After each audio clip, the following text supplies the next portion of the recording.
Welcome to the indoor version of the show with no name for Friday, October 20th, 19th, 20th. It's got to be 19th, isn't it? Because last week was Columbus Day. That's right. Right. So it's 19. October the 19th, 2012. And this isn't just a little bit we do. I really never know what the day is, which is why I'm often late for my appointments. As this happened yesterday, I showed up for the dress rehearsal for tonight's. Yeah. How are the other ghosts? And that's who we met, the ghosts. That's who I met. I was on the wrong day. The dress rehearsal was Wednesday, and they said, "Are you sure you're going to?" Fortunately, our contributing editor, the city historian, was there. So Well, you should have had an interview with some of the ghosts. Yeah. anyway, So it's. 6 o'clock tonight, right? It's the first tour. First tour is at 6, and of course you won't probably see this program before that, but it's also Saturday night. They got 4 scheduled tours. I imagine if there really runs over, there's really no reason why we can't just keep going until everybody sees it. You've got the cemetery till you're done. Yeah, I mean, this, weather permitting. Right now it's raining out there, but I think this is passing through. I'll have to consult my weather expert, Rich Owanski. supposed to be no rain tomorrow. No rain tomorrow? No rain tomorrow for the parade. No. Oh, good. And tomorrow, of course, yes, the Halloween parade, which is always a big event here. Yeah. Wow. Where's the parade route? It goes from Evelyn and Guy Park all the way down the wall. Oh, it's going the other way. Yeah, that's what Halloween it parade, usually does. They Yeah. go east and then they And then the next week, the Veterans Parade goes the other way. Yeah. Okay. Well, not the next week, but soon thereafter. Yes. Yeah. Anyway, I'm Bob Going with Jim Nikosha and Gavin Murdoch. I guess the big news locally this week has got to be the stunning announcement that First Ward Alderman Joe Isbell has come out of the closet and finally confessed to the world that he is in fact a Democrat. And that was the trade was Joe Isabel for some aldermen to be named later. Is that the trade? Nah, jeepers, I hope so. Yeah, I don't know if it was a trade. He said, it's a foregone conclusion that everything he did on that council was in a democratic way. Democratic. yeah, It was, that's Chippy the Wonder Dog here. Yeah. Can you peek your head? Oh, it's just her. Because Van Hasselen thought he might be able to stop by. Yeah. But so we better get the slamming of Isabel out of the way before. Yeah, he claims that the turning point was the landfill. Yeah, which was 6 years ago. Yeah. Or 7 years ago. 7 years ago. And that was the turning point. Yeah, that's when he first discovered that he didn't like the Republicans. Now Yeah. let's go back. So he's leading the Republican Party now for something that happened 7 years ago. At which point you were on the Common I was Council. on the council. Babe Pilata. Babe. I voted for him for mayor. I So voted for that. Okay. And Richie Leggero. And Joe Isabel was the 4th Republican. Right. Who really didn't vote with the Republicans on anything. During that whole term, he was actually aligned with Bill Wills more often than not. Yes. Yes. I recall that every proposal that I had put up, Joe argued with me. He was against every proposal I put up, whether it was right, wrong, or indifferent. He was against it. Now, there was one major Republican who sided with him on that landfill issue. Do you recall who that was? Say that again? There was a major Republican involved in city government who actually agreed with Joe Isabel on the landfill issue, as against your position. Oh yes. Well, that was another thing that. Well, that was Joe Emanuel, Yeah, who was the mayor. It was the mayor. And is now the Montgomery County Republican chairman. Yeah. So for Isabel to cite that as the issue, let's go over this now. The most important Republican, the mayor, was with him on that issue and is now the county chairman. Mm-hmm. Yeah, but if you recall, but who was the city chairman at the time? The city Republican chairman at the time. It was Babe Pilata. right? He was city Yes, chairman. He was yes, city yes, Republican yeah, chairman yeah, at the yeah, time. that's right. And is he a Republican now? No, he left the party. he left the And then party. you succeeded him as city chairman. Yep. And Wait, and wait, are you? as I was city chair, Yeah. now I've never heard of a co-chair in city, the city position. I get a call. Go ahead. I get a call from the county chairman, and he's Jim. He says, "We're going to appoint a co-chair for the city." Yeah, it's So like really? it's like what they do with the bishops when they're getting senile. Yeah. They appoint a coadjutor bishop, so the bishop keeps his title, and the other guy does all the work. I said, "But I don't need a co-chairman." I said, "I'm doing fine." I says, "And everything I've been doing is great." Coadjutor chairman. Yeah. So he's not. He says, "We decided." I said, "Who's we?" He's the Republican Party.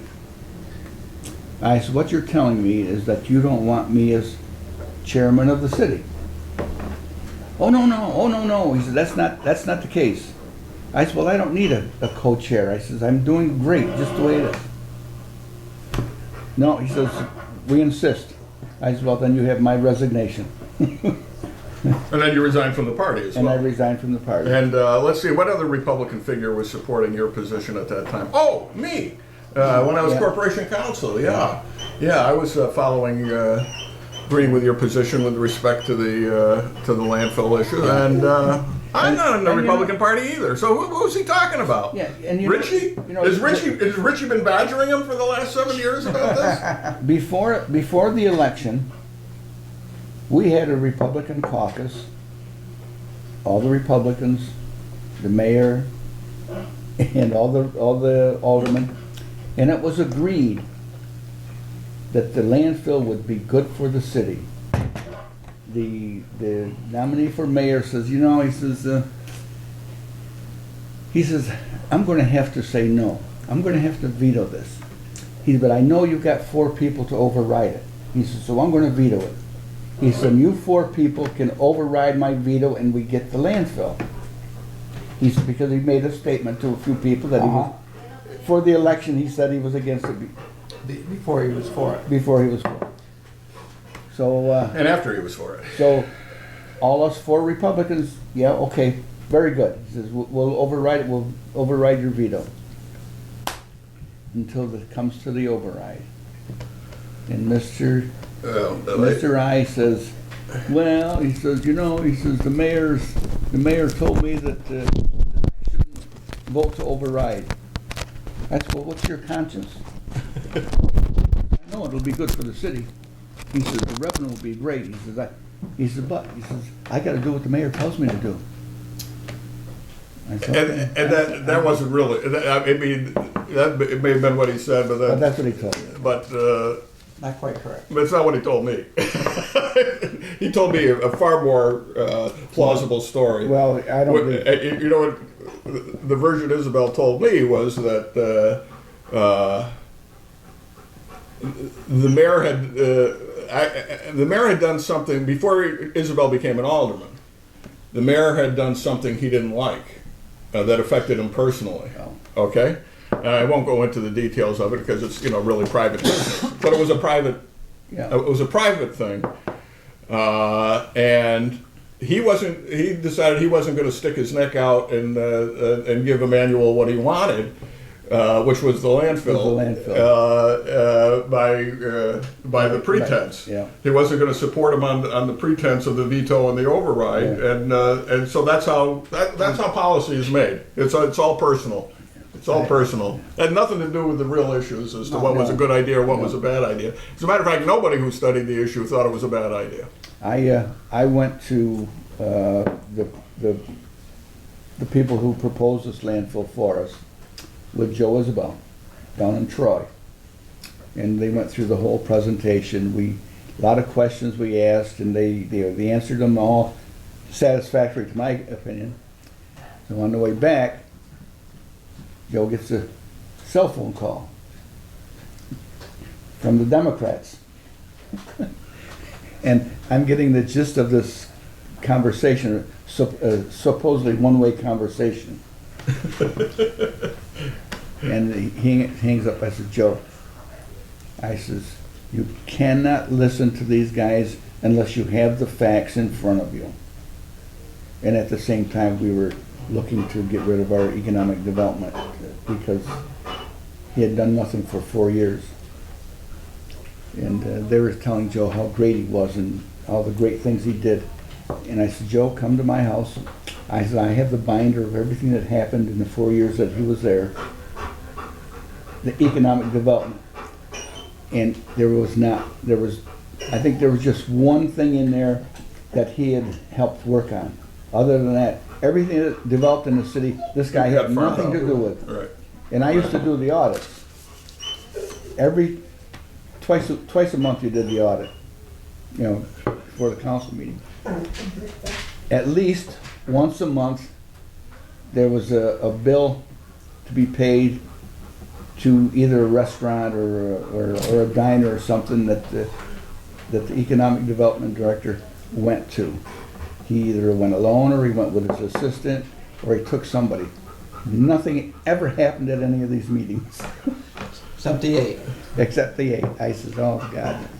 Well, you remember when you made the presentation, right, on the proposal for what the city's cut was going to be Yes. from that. Yep. We had a big I had the public big chart. public meeting in City Hall in the Common Council chamber with a flip chart, and the city was going to be getting $3 million a year free and clear for doing nothing really other than saying okay. Mm-hmm. And I remember Isabel saying point blank, well, I got to be, with that kind of money, I got to be for it. Yep. As did Mayor Emanuel in my presence. But then I think it was towards the end of that meeting, he was standing by the door, if I'm not mistaken. And a couple of people were negative against the landfill, which, was normal. He sticks his head in the door and he says, see what you're doing to these old ladies? And he says, I'm against this. And he ran out the door. Yeah, I mean, I'm not saying when he said he was for it that it was necessarily his honest opinion, because he always tells people what he thinks they want to hear. He agrees with everybody. And then, he'll take the... well, of course, now his second issue was about DeCasatis, and now he's on the side of the Angels. The continuity. That he voted in January under no pressure from anybody. He was the one who instigated. He was the one who instigated getting rid of DeCasatis. When this name came up, they voted no. Yep. And then he still hasn't been approved. All he is a holdover. Yep. So that. But where the issue came up was when the 90 days went by and they could have appointed their own corporation counsel, then they couldn't get the votes to do it. Supposedly they couldn't find anybody who would take the job. I said, well, I know a couple guys. I know maybe one. I says, what a phony this kid is. Yeah, there were a couple of guys who would have been willing to take it, and they weren't even approached. They weren't approached, right. So that's nonsense. But okay, I know, I know he got talked to on that because, frankly, he was already on that side. He was already on the side of getting somebody else. Yeah. Right. And in fact. And in fact, Mayor Thane could have appointed somebody else, another Democrat, any number of other Democrats, and they would have gotten a unanimous vote of the council approving. And it's funny or not funny. DeCasatis switched too, didn't he? Didn't he used to be a Republican? I don't know. Yeah, sure. He was a Republican alderman from the first ward. Yeah. Well, see, to be truthful, I was not involved in politics until that year I ran for alderman. Yeah. I never paid attention at all to politics in the city. I used to read the articles, but never bothered me until they were going to give Duchesne a raise. That's the year they gave him a raise when I challenged my opponent. Wow. I went to the council meeting. I says, "You vote for this," and I said, "I'm going to run against you." Wow. And all of a sudden, all the reporters were on my back. That's when I ran. I never, So you were against the Chesney's race because he lived on the same side of Guy Park Avenue as you, right? well, he lived 2-3 blocks from me. That's Yeah, why. I know, but, wow. I was just against the race. I didn't think. Who'd you it run was- against? I forget. Uh, The first time. down the bottom of the hill. Oh, Iannuzzi? Iannuzzi. Oh, yeah, See, okay, my, yeah. my mind is My going. neighbor. You ran against my neighbor? My neighbor, he's right Oh, across. yeah, he's even closer to you. Yeah, Yeah, his house is. yeah. No, he's actually closer to you than his house because he's always out there washing his car. That's right. Well, he's got a Yeah. car. Keeps That's his- the keeps his car neighbor. clean. That's the neighborhood joke, you know. That- Well, he's, yeah, so he says, yeah, those cars had more showers than you've had. People, yeah, he's a good guy. He's oh, he's a good guy. you he's a know. good guy. His father was, of course, famous Art the Barber, who was involved in the D-Day operation on June 6, 1944. It's in my book. Yes. Passed away recently. Getting back to Joe. Yeah, let's. Uh, Yeah, I know this is. yeah, fun. we got to bash somebody. Yeah, right. We haven't had this much fun in a while. Yeah, Because up to now we've had to keep our It seems that one hand tied behind the back. every time there was a budget fiasco going on in the city, Joe always came up with a solution to take care of it. The next budget, because this is too late. Right. Yeah, for the next budget. Yeah, because the one you're discussing is too late. We can do this for the next one. The first one was code enforcement. It took them 4 years to get that straightened out. 4 or 5 years to get that straightened out. It's straightened out? Well, supposedly. Yeah. A little bit better than it was. Ooh. Well, it's different anyway. And then the contract with Time Warner, it was his, yeah, we got to give him that 10 years. We got to give him that 10 years. Yeah. He says, we can't get anything else from him. This is all we this is can a get. good deal. This is a good deal. He says, and I talked to the mayor, and the mayor says, yes, Joe, push it, push it. So, you know, he's involved in the cable for years. Right. So we figure he knows what the hell he's talking about. He must know what he's talking about. So we said, okay, Joe. So we And then voted as soon as it's 15 over, he starts screaming that was- who made it 10 years? Yeah. I think there was another fiasco that. Yeah, I mean, like, what was going to happen if you said no to a 10-year contract? Were they going to disconnect the cable in Amsterdam? I don't think so. No, you negotiate like they are down in Glenville now. Jeez. And we had suggested maybe we could go in with Schenectady, you know, because they got the power. Right. We could form an alliance with Schenectady and we could get the same thing as they got. No, this is a good contract. And here we are. And here we are. Yeah, in our contract, remember we used to have those people from Fulton County come down because they share the same channel. Or at least they did that. I don't know if They this used is to. the I don't- public access I channel. don't think they do now. You know, they were afraid they were going to lose the public access studio because there was nothing in the contract about it. And, no, I pushed it ahead. Well, I don't know if it means a whole lot in the long run of human events, but you're right. I mean, it just completely flip-flopped, and you can just never rely on them for a vote on anything. Yeah, no, you can't. And I forgot. And let's He what did- are the big differences now that the Common Council is now a majority Democrat? Let's see. They'll probably appoint a Democrat as city clerk, right? Oh wait, they already They did already that. did The that. Republicans already did that. They already appointed a Democrat as city clerk. Oh wait a minute. And- So they'll probably appoint the people they want, their own people on Ada. Right? Oh they no! already Oh did- wait, oh, they they already did put that. everybody They that the did mayor that. wanted on there. Oh right. Okay. there's no- There's going to be a big difference. There's going to be a big difference now. Hey, you know what? Ann? I'm sorry, Madam Mayor. Queen Anne? You can have him. Good trade. We don't want it to be just like the Red Sox and the Dodgers. You can have them all. That's right. That's right. Take them all. Please don't embarrass us anymore. See where they finish.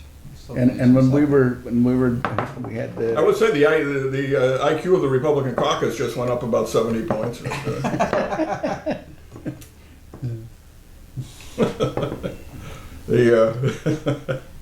You know, I was telling you this off camera, but it's a good story that Gina Gina DeRossi was getting a complaint on Facebook how there was no sound in the Common Council meeting on Tuesday on the broadcast, and she says, "Oh, I'm sorry about that. You know, it's a Time Warner problem. Joey says he's going to straighten it out with them."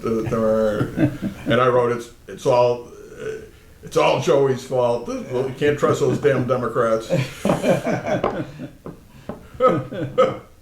I don't know. Now here's the thing. Now, I don't think we're telling any big secrets here out of school. That the hot rumor for 6 months now is that the mayor's not going to finish out her term. That she's going to get a job with the Canal Corporation sometime next year. I mean that's what's been circulating, and people have been now. Do you think now that he's going to be a Democrat as of 10 days after the election, that Joe Isabel might want to be the Democratic candidate for mayor? If she resigns, don't the Democrats appoint somebody for her position? Well, the Common Council appoints somebody for her position, not the Democrats. The Common Council, Right. So. and they can appoint anybody. And I don't think I don't think that restriction on party applies to the mayor, but it might. It applies to aldermen. It does apply to aldermen, yeah. I'm not sure that it applies to mayor. I don't think it does. That's what it's all about. You know, I didn't hear that rumor about her going to the canal. Oh, wait a minute. So maybe you're right. Maybe there is that restriction in the charter. So we had and so this is just a subterfuge of the Republicans to put their Democrat in as mayor. Yeah, but when they run for office, Hey, he's just a front man. I think that's attributing yeah, but when they too much guile. yeah, when they run for office, and Mike Rayfield would have figured that out. on the top of the petition, there's a line that for the name of 3 or 4 people who would appoint somebody. But that only applies in the election. So the Committee on Vacancies doesn't take effect after the election's been held. They're gone. Oh, all right, okay. Yeah. That's only if there's a vacancy in the nomination process. For example, if the person says no, I don't accept the nomination, or if they drop dead or move out or are otherwise disqualified from holding the office. Okay. Then the committee to fill vacancies can fill the vacancy for the candidate. I thought it was. So the only, without having the charter in front of me, I know they did put in probably an unconstitutional provision that you'd be restricted to someone of the same party to fill certain vacancies. I know it does apply to alderman and supervisor, because that's when it came up. It came up because they I don't know, I forget what year it was, but they changed the composition of the Board of Supervisors or something by putting in the other party. Yeah. I'm trying to think of different scenarios and different Democrats who would want to step in there as mayor. Well, it could be anybody. It doesn't have to be I know, an alderman. But who would fill the void. who would fill the? Yeah, who do you have qualified to do it? Who would actually? You don't have somebody qualified who's holding the job. Qualifications have nothing to do with it. Yeah. You got Bill Wills. Wills obviously would be. He would be a interested. candidate. Yeah. Duchesne. Divas. Duchesne. Yeah. Yeah. Isabel. Isabel, absolutely. He's always wanted to be mayor, just never wanted to run for it. Well, he just wanted to hand didn't it to have him. anybody to pay for his campaign. That's Well, why. that could be. But you won't have to run this. But he was offered the nomination at one point and turned it down. So Yeah. even before he went for alderman, right? Yes. Right. Yep. Yep. So hard to figure.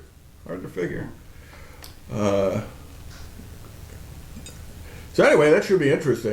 I mean, if the scenario plays out, I mean, the election would be held next year, which would also coincide with the aldermanic elections. So you couldn't run for both. That's right. Depending on when the timing of it. Now, if the timing is later, then it wouldn't be till the following year, and then it would only be for a 1-year term. So You know, that's the other thing. You'd have to get somebody who's willing to take the job for half a term Half a and term. a full-time jobs, which is, you know. Well, you've got people that think that they get in there for, 6 months or a year, that they could generate enough, Yeah. Support. enthusiasm Oh, yeah, for sure. themselves for an Sure. election. I mean, that's the whole key of getting somebody in there early. Oh, absolutely. But you're still, it restricts your pool of candidates if you. Yeah. Right. Boy. Oh. Wow. Let's see. Don't mind me, folks. I'm just checking the monitor to make sure we got enough light on everybody. I was afraid Jim didn't have enough light, but he's actually the best lit of all of us. It seems like it there. Yeah. Geez, I don't know. You're fading away, Gavin, and you got the light directly on you. I don't know. Wow. Anyway, this is It's. I guess this is a political day. If you recall, when we had the ad hoc committee for to look into the TP issue. yeah, and I think Joe was against half of it. When we were doing that, he Yeah. didn't side with us at all. Yeah. But we had sort of a bad name by doing this. Right. But it was because of our ad hoc committee, they came up with the proper Well, documentation. absolutely. There's no question about it. Before that, they couldn't find anything. Everything was destroyed. There was no evidence of anything. Well, the other thing was from the day he took office as an alderman, we knew there was a shadow committee of Democrats that met regularly. Okay, and we had somebody on the inside who was feeding us all what was said at every meeting. And all that, Tonko was involved, and the county the then county Democratic chairman, and Duchesne, and a few other people, Yeah. and so we knew it was like Cicero and Catiline, right? Remember Cicero's oration against Catiline? How stupid do you think we are that we don't know who you met with tonight and last night and the night before, and who you're conspiring with and what they were saying? So we knew what was going on, and Joe Isabel was regularly meeting with the Democrats. Yeah. So. Damn Democrats. Damn Democrats. And then, of course, you end up with that crazy coalition of Mayor Emanuel, Isabel, and Wells on a couple of issues. So anyway, politics is strange in this town. It certainly isn't what you would technically call, or usually call partisan politics. Well, It's more of a free-for-all, actually. If it's that strange here, just imagine how strange it really is on the higher levels. Yeah. Well, I think when you get to a certain part of the higher levels, the party line thing Shakes out a little bit more. It means a little bit more. It doesn't always, of course. You got your Specters and may you rest in peace, and some of these others, but Lieberman. Lieberman gets. He's a funny guy. He gets bounced by his own party, runs as an independent, gets reelected, and promptly caucuses with the people who are sending all the money to his opponent. Yeah. But I think that kind of makes him an honest man. Is what it does. But it's all the crazier that they were opposing him in the first place, since he was always a reliable vote. I don't know. But anyway, I don't know if I want to get onto national politics yet, but that was because the Isabel thing is so much fun. Wow. I heard an interesting story. I won't tell who it's about because it doesn't really matter. But the story goes back to, it was the father of one of my friends. The story goes back to post-World War II period, maybe the late 40s, early 50s, somewhere in there. This guy was approached to run for, I think, supervisor, I think, in one of the wards of the city. And he had no prior experience in politics whatsoever, but his father did. His father was well known in that particular community. And father may or may not have been alive at the time, I don't know. But in any event, so they asked him if he'd be interested in being on the Montgomery County Board of Supervisors, and he thought about it, and he says, well, he says, I'll be honest with you, he says, this is not something I've ever paid any attention to, and he says, I'm not sure that if I took office, I would know what I was doing or know how to vote on different things. And they said, Don't worry about don't that. worry, we'll tell you how to We'll vote. tell you. And that was the last he ever had to do with politics. Because when he heard that, he said, I don't want to have anything to do with you. Yeah. You know, you're just using my name, my father's And, name. and that's what they were doing. Yeah, Well, another honest man then, huh? yeah, absolutely, good guy. We should all pay attention to stuff like that. Came across. Actually, I forget what I was searching for. I'm writing about the soccer stuff, and I was kind of researching Pierce Tolson to. And I had forgotten that he had served on the Board of Aldermen for a couple of terms in the late 50s and early 60s. So in doing the index search of him, I came up with the 1963 primary results, which I was interested in anyway because that's when my father ran for alderman and lost by 7 votes. He had the closest vote in the city at the time. And Pierce, war hero that he was, and as popular as he was on Dutch Hill, lost to Freddie Kogel in a primary because, it was the ward was split between the big old Sanford United Soccer Club and the Park Hill Poles. And Kogel was able to him off in the primary. And but here's something I had forgotten was that that was the year Marcus Breyer was elected mayor. Okay, Breyer has no opposition in the Republicans, which really, in retrospect, surprises me. Because Republicans play for blood, and of course you have all these little splits. You got what Don Campbell used to call the Mustang vote, which is the soccer club vote, which is what I'll call it from now on. And you had your Polish Republicans, your Ziraks and your Koziols and stuff like that, generally centered on Park Hill. Yeah. You had, all kinds of little, of course, I suppose Walter Going still had some residual, he was still alive at the time. He had his old organization, whatever that composed of. You had your Italian Republicans, your Alisi branch and the Riccios and Catinas and Funzi Severa and all those people, and Dominic Salamak and, so Frank Marticello, of course, was the outgoing mayor. And you'd kind of think that, Frank might have had somebody in line to succeed him, other than Marcus Breyer, who didn't seem to agree with Frank on much of anything. But nevertheless, Breyer has a clear field for the Republican nomination that year. And I had completely forgotten that Art Carter, who was coming back after a long time out, was seeking like his 10th term as mayor. There used to be shorter terms. Right. He was mayor all through the 30s and into the 40s, and actually pretty much till 44, I guess, when his term ran out while he was military governor of Pompeii, more or less. And he left on harsh terms with some of his brother Democrats.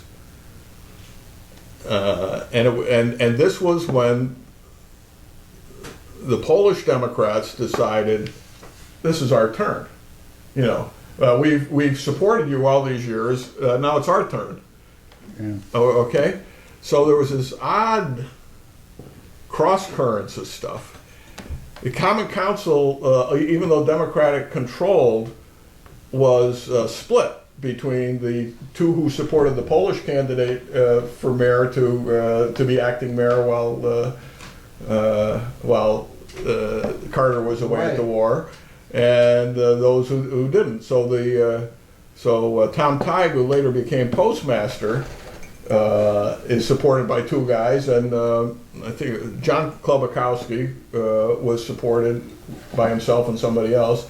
And Klobakowski actually served as acting mayor because they never were able to replace Carter. There was not a majority vote to replace him until Wilbur Lynch took the office. So there was a lot of resentment in the Polish community against Carter. And the story I always heard was that he could have resigned as mayor and and Klobakowski would have been like the real mayor. And Klobakowski never got the title of mayor. And that really annoyed people. Or the salary, I don't think. Whatever pittance the salary was in those days, but and then when it came time for the election and the Lynch election, I think he may have been the Polish candidate, he or somebody, I forget, but he didn't get the nomination, and I think the overwhelming 1,000-vote plurality out of the 4th Ward broke up, and that's how Wilbur Lynch became like the first Republican in 15 years to hold the job. So 63 rolls around, and Carter woodwork. I mean, he wasn't an old man at the time, but he'd been around for a while. Certainly been around for a while. Really competent guy too. I mean, I dealt with him in his later years when he was sexton at St. Anne's, and I had to clean the rugs. You know, he was captain or major. I think he may have left as a major in the army, and as I say, military governor of a good chunk of southern Italy during the war, and yet he had this resentment in his own party. He comes back, and he wants to be named co-chairman, or no, he wants to be, actually he wanted to be chairman of the County Democratic Party when he comes back. And then they suggested making him co-chairman, and it was a very public vote, and they said, get out, we don't want to have anything to do with you anymore.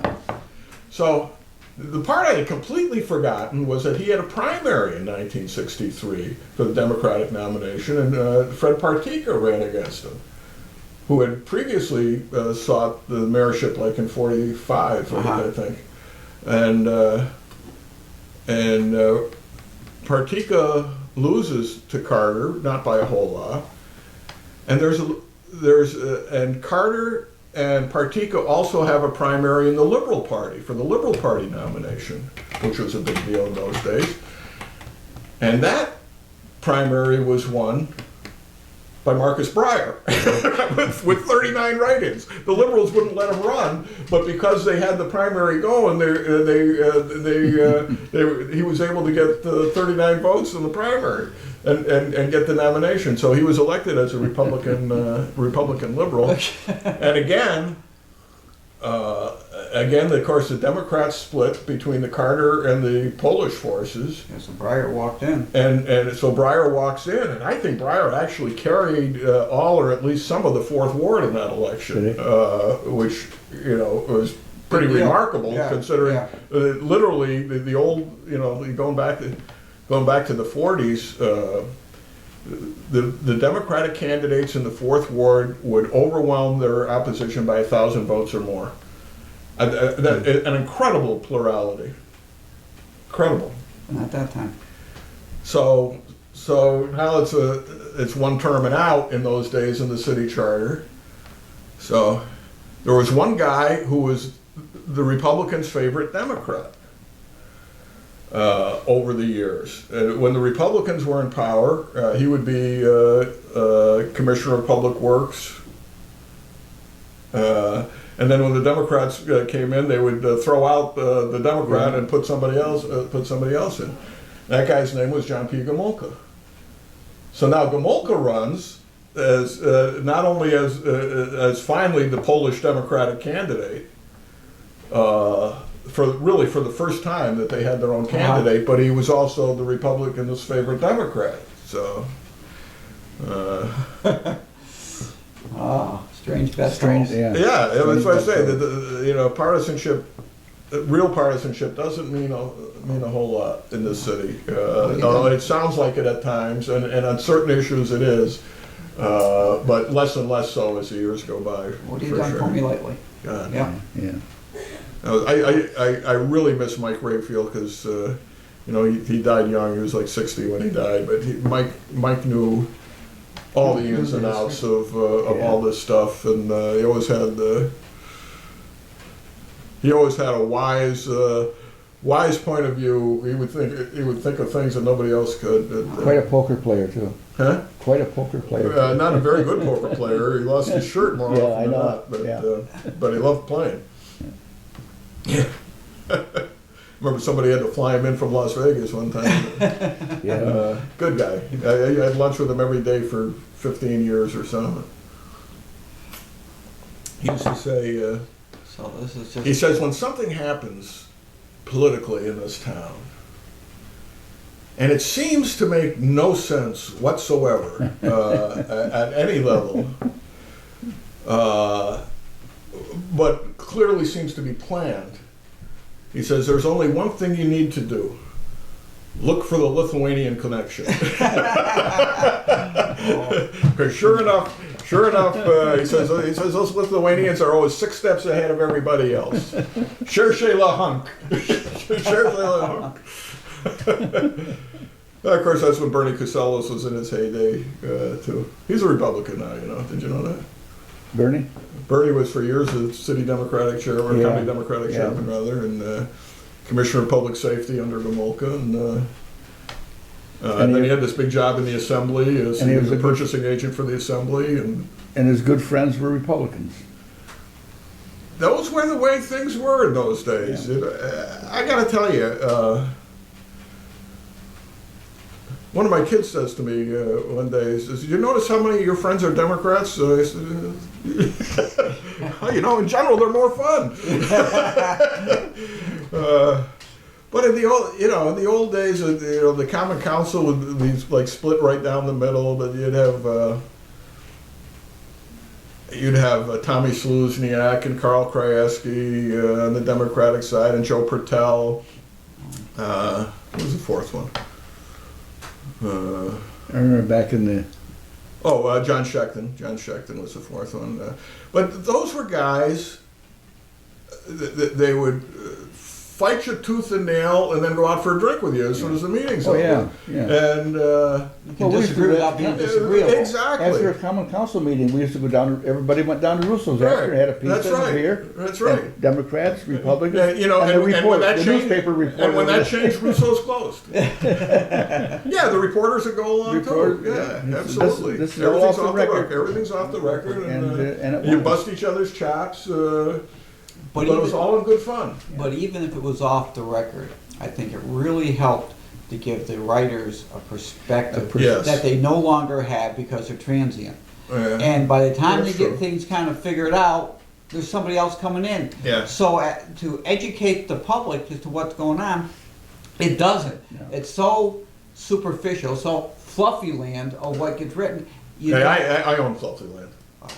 But I'll you got to give put the you a credit. registered trademark up Trademark, there. top one, PG. Copyright 2012. Yeah, but they don't have it. It's the same thing has been true of the school board too. You get such a transient population coming in. By the time they understand all the dynamics of everything, they're gone, and then you get somebody else coming in, and they don't understand. Yeah. And if you don't understand, you can't write as informally and in the manner in which the people are entitled to understand when they read something in the paper.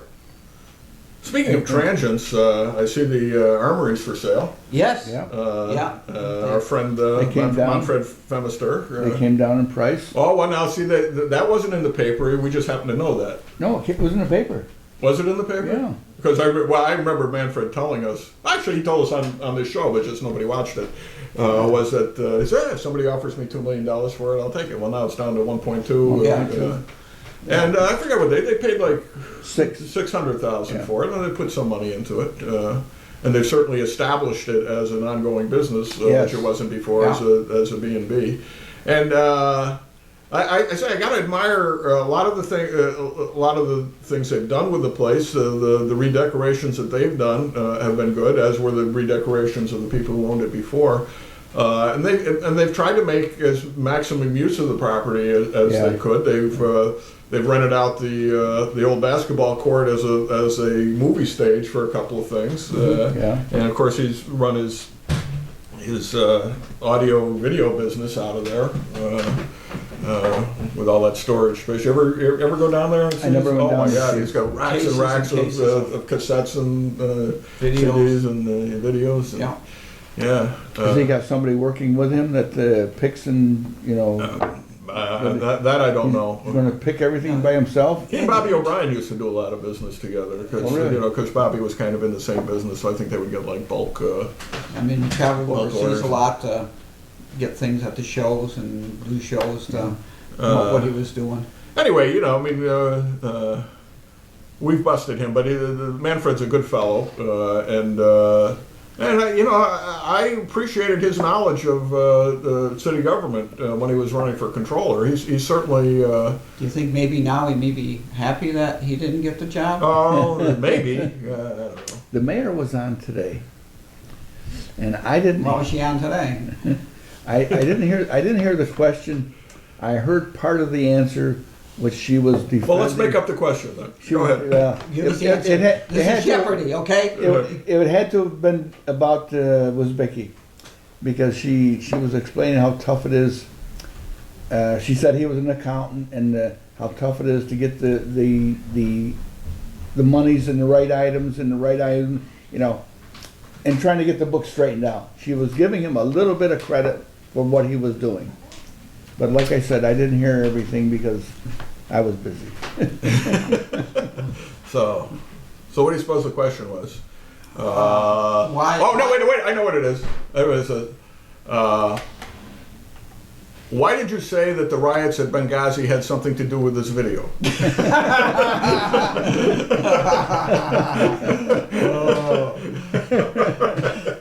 That's a good question. Good question. Let's not answer that.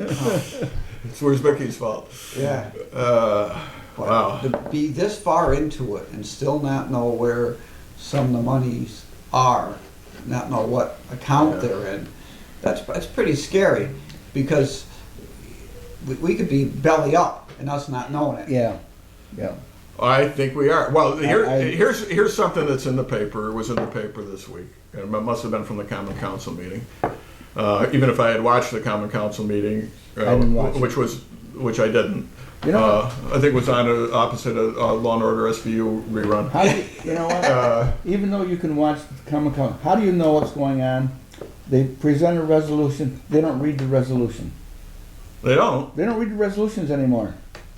They give you the title, and they vote on it. You have no idea. They say resolution such and such to transfer money and And they don't even see how much from what account to what account. no, doesn't say anything.